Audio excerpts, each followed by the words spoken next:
শুভ সকাল বন্ধুরা, তোমরা কেমন আছো? আশা করছি তোমরা যে যেখানে আছো সকলে খুব ভালো আছো আর সুস্থ আছো। আজ নতুন আরও একটি ভিডিওতে তোমাদের সকলকে জানাই অনেক অনেক ভালোবাসা। আজকে হলো বুধবার আর এখন কিন্তু ওই ঘড়ি কাটাতে সময় হয়েছে সকাল 7টা মতো। তো আজকে ঘুম থেকে উঠেছিলাম ওই সকাল 5:30 মতো।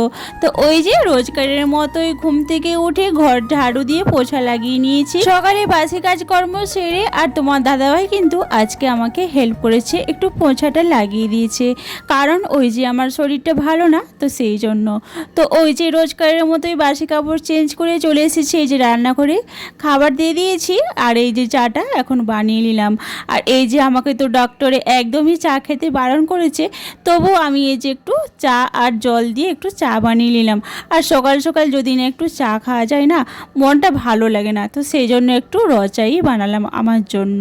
তো যাই হোক, এই যে সকালের কাজকর্ম সব কিছু সেরে চলে এলাম এই যে রান্না বান্না করতে। এই যে এখানে বসিয়ে দিয়েছি ভাত, তো ভাতটা হয়ে এসেছে। আর এই যে তোমাদের দাদাভাই মাছ এনেছিল, ফ্রিজে কটা মাছ পড়েছিল, তো সেইটা একটু ঝাল বান্না নিয়ে দিচ্ছি।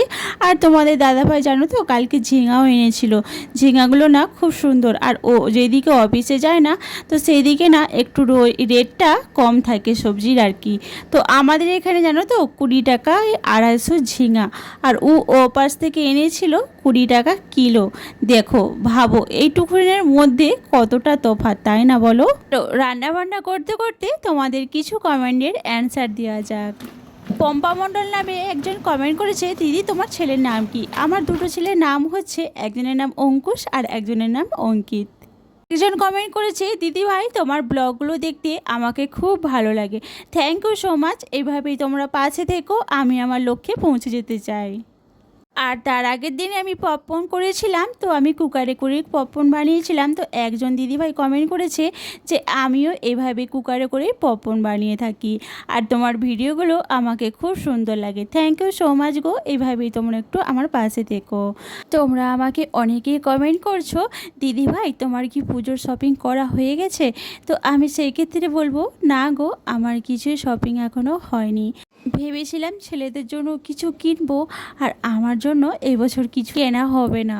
প্রত্যেকবারে তো আর আমাদের মতো মধ্যবিত্ত বাড়ির বউদের তো কোনো শখ থাকতে নেই, জানো তো, কোনো শখ পূরণ হয় না আমাদের।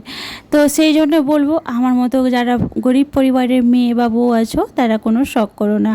আর যতই হোক, দেখো যতই থাকুক, পুজোর সময় যদি একটা সুতির ছাপা কাপড়ও কেনা যায়, তো মনটা কিন্তু সেটাতেই শান্তিতে ভরে যায়। তো যাই হোক, দেখা যাক কি হয়। আর এখনও পর্যন্ত তো কিছু হয়নি, আর যদিও হয় তোমাদের সাথে অবশ্যই আমি শেয়ার করব। আর এই তো আমরা 10 দিন পরেই দেশের বাড়ি যাচ্ছি।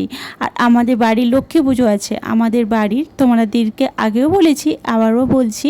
তো পুজোতে অনেক খরচাই আছে, আর আমাদের দেশে যেতে হচ্ছে বাধ্যতা।